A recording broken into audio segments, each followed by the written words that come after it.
ମୁଁ କାହାକୁ କେବେ ପରାମର୍ଶ ମାଗିନି ମୋ ଲାଇଫରେ। ମୁଁ ଡିସିସନ ଯୋଉଟା ଠିକ ଭାବେ ମୁଁ ସେଇଟା ନିଏ। ତାଙ୍କୁ କଷ୍ଟ ହବ, ସେ ରାଜନୈତିକ କଷ୍ଟ କଣ ହବ ଆମେ ବୁଝିଲେ ଜଣା ପଡିବ। ଆମେ ତ ବାପାଙ୍କୁ ଦେଖା ହେଇନି ବର୍ତ୍ତମାନ ସୁଦ୍ଧା। ଆମେ ଗଲେ ଆଲୋଚନା କରିବୁ। ନା ଏଠିକି ଆଣିବା ପାଇଁ ମନେଇବୁ କି ସେ ଆପେ ଆପେ ଆସିବେ କି ଜମା ଆସିବେନି ସେଟା ବାପା ଜାଣିଥିବେ। ତେଣୁ ଆମ କଥାଟା ଆମେ କହିପାରିବା। ଭଲ ଲାଗିଲା ବିଜେପିରେ ମିଶିଲୁ। ବିଶେଷ କରି ଆମର ଭଦ୍ରକରେ ମିଶିବାର କାର୍ଯ୍ୟକ୍ରମ ଥିଲା ଯୋଉଟା ପ୍ରେସିଡେଣ୍ଟ କହିଲେ ଆପଣମାନଙ୍କୁ। ଏବଂ ବର୍ତ୍ତମାନ ଯେହେତୁ କାର୍ଯ୍ୟ କାଲି ମାନ୍ୟବର ମୁଖ୍ୟମନ୍ତ୍ରୀ ଯାଉଛନ୍ତି କେଉଁଝର, ତେଣୁ ମନମୋହନ ସାମଲ ରହିପାରିବେନି। ହଠାତ୍ କି ନିର୍ଦ୍ଦେଶ ଦେଲେ ଯେ ପାର୍ଟି ଅଫିସକୁ ଆସିବେ ଆଉ, ତେଣୁ ଆମେ ଆସିକି ଆଜି ମିଶିଲୁ ପାର୍ଟି ଅଫିସରେ ଆପଣମାନଙ୍କ ସମ୍ମୁଖରେ। ହଠାତ୍ ନୁହଁ ଆଜ୍ଞା, 6 ମାସ ପରେ ଇଏ କରୁଛୁ, ରିଜାଇନ୍ ଦେଇକି ବସିଥିଲୁ। ତେଣୁ ଆମର ଚେୟାରମ୍ୟାନ୍ ଭାଇମାନଙ୍କର ଆଲୋଚନା ପରେ ଆମେ ଇଏ କଲୁ। ଆମର ତ ଇଏ ଆମର ମୁଖ୍ୟ ଭଦ୍ରକର ଚେୟାରମ୍ୟାନ୍ ଆମର ଅଛନ୍ତି। ତେଣୁ ଜିଲ୍ଲା ପରିଷଦ ଭାଇ ବି ଆମର ମିଶିଛନ୍ତି ଭଣ୍ଡାରୀ ପୋଖର।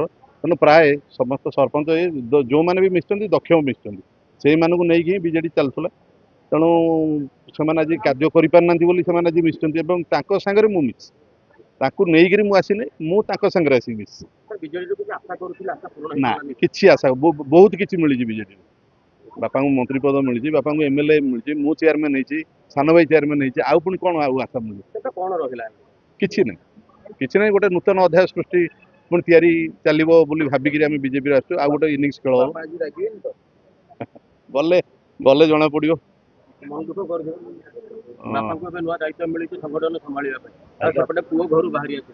ପୁଅ ଆଜ୍ଞା ସଂଗଠନ ପୂର୍ବରୁ ପୁଅ ବାହାରି ଆସିଛି। ଯଦି ବି ଆମେ ବିଧିବଦ୍ଧ ଭାବରେ ମିଶି ନଥିଲୁ, ଆପଣମାନେ ଦେଖିଥିବେ ମିଡିଆରେ ଯେ ଆମେ ପାଖାପାଖି 10 ଦିନ ହବ ଚେୟାରମ୍ୟାନ୍ ମାନଙ୍କ ସାଙ୍ଗରେ ଆଲୋଚନା, ଚେୟାରମ୍ୟାନ୍ ମାନେ ମିଶିବେ, ଏଇ ଜିନିଷ ଚାଲିଥିଲା। ତେଣୁ ଆଫ୍ଟର ଡିସ୍କସନ୍ ଆମମାନଙ୍କ ଭିତରେ ତାପରେ ବୋଧେ ମିଡିଆରୁ ଦେଖିକିରି ବାପା କଣ କହୁଥିଲେ ମୁଁ କହିପାରିବିନି ଆଜ୍ଞା। ମୁଁ ତ ଆମେ ବସିଥିଲୁ, ମୁଁ ଆଲୋଚନା କଣ କରିବି? ଚେୟାରମ୍ୟାନ୍ ମାନେ ଯୋଉଟା ଆଲୋଚନା କଲେ ଆମେ ଉପସ୍ଥିତ ଥିଲୁ। ମୁଁ ତ ନାଇଁ ନାଇଁ ସେମିତି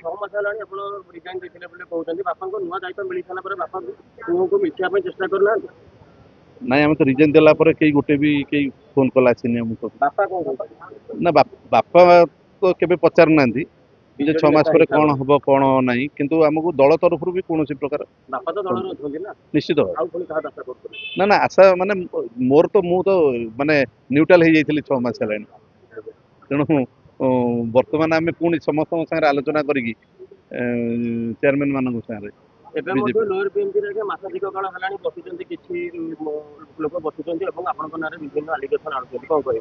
ଆଲିଗେସନ ସେ ଆଣୁଛନ୍ତି ମୁଁ ଜାଣିନି, କିନ୍ତୁ ମୋର ଅନୁରୋଧ ଶୁଣନ୍ତୁ, ମିଡିଆରେ ଯୋଉଟା ବାଜୁଛି ଆପଣ ଦେଖନ୍ତୁ। ମିଡିଆ ତାହେଲେ ଆମ ଭଦ୍ରକ ମିଡିଆ ଭାଇମାନଙ୍କୁ ପଚାରିବେ, 15 ଦିନ ତଳୁ ସବୁ କ୍ଲିନ୍ ଚିଟ୍ ହେଇଯାଇଛି।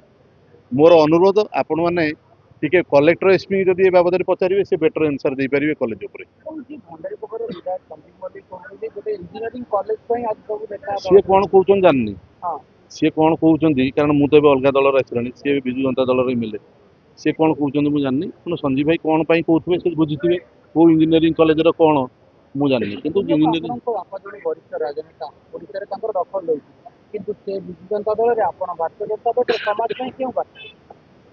ଆମେ କଣ ନୂଆ ଇତିହାସ ତିଆରି କଲୁ? ଆପଣମାନେ ଦେଖିବେ, ଆପଣଙ୍କର ଏଇଠି ଇତିହାସ ତିଆରି ହେଇଛି। ବାପା ଗୋଟେ ଜାଗାରେ, ପୁଅ ଗୋଟେ ଜାଗାରେ, ପୁଅ ଗୋଟେ ଜାଗାରେ, ଭାଇ ଗୋଟେ ଜାଗାରେ। ତେଣୁ ଏଟା ନୂଆ ଯଦି କିଛି ହେଇଥାନ୍ତା ମତେ ପଚାରିଥାନ୍ତେ, ଆଶ୍ଚର୍ଯ୍ୟ ହେଇକି ନିଶ୍ଚିତ ଭାବେ। ହଁ ସେମିତି ତ କଥା କେବେ ବି ହଉନି, ସେମିତି ନୁହଁ, କେବେ ବି ହଉନି। ଆମେ କେବେ ରାଜନୈତିକ କଥାବାର୍ତ୍ତା କେବେ ବି କରିନୁ। ନା ଆପଣ ପଚାରିବେ ଯେ ମୁଁ କାହାକୁ କେବେ ପରାମର୍ଶ ମାଗିନି ମୋ ଲାଇଫରେ। ମୁଁ ଡିସିସନ ଯୋଉଟା ଠିକ ଭାବେ ମୁଁ ସେଇଟା ନିଏ। ମୁଁ ଆସିଛି, ମୁଁ ନିଜେ ଜାଣିଛି। ଆମେ ଚେୟାରମ୍ୟାନ୍ ଆସୁଛନ୍ତି ଆଉ ସିଏ ଜାଣିଛନ୍ତି। ତେଣୁ ଚେୟାରମ୍ୟାନଙ୍କ ପଛରେ ଆଉ କିଏ ଆସିବେ ସିଏ ବି ଜାଣିନାହାନ୍ତି। ତେଣୁ ଆମ ସାଙ୍ଗରେ ଯେତିକି ଆସୁଛନ୍ତି ସେତିକି ହିଁ ଆସୁଛନ୍ତି। ତାଙ୍କୁ କଷ୍ଟ ହବ, ସେ ରାଜନୈତିକ କଷ୍ଟ କଣ ହବ ଆମେ ବୁଝିଲେ ଜଣା ପଡିବ। ଆମେ ତ ବାପାଙ୍କୁ ଦେଖା ହେଇନି ବର୍ତ୍ତମାନ ସୁଦ୍ଧା। ଆମେ ଗଲେ ଆଲୋଚନା କରିବୁ। ନା ଏଠିକି ଆଣିବା ପାଇଁ ମନେଇବୁ କି ସେ ଆପେ ଆପେ ଆସିବେ କି ଜମା ଆସିବେନି ସେଟା ବାପା ଜାଣିଥିବେ। ତେଣୁ ଆମ କଥାଟା ଆମେ କହିପାରିବା।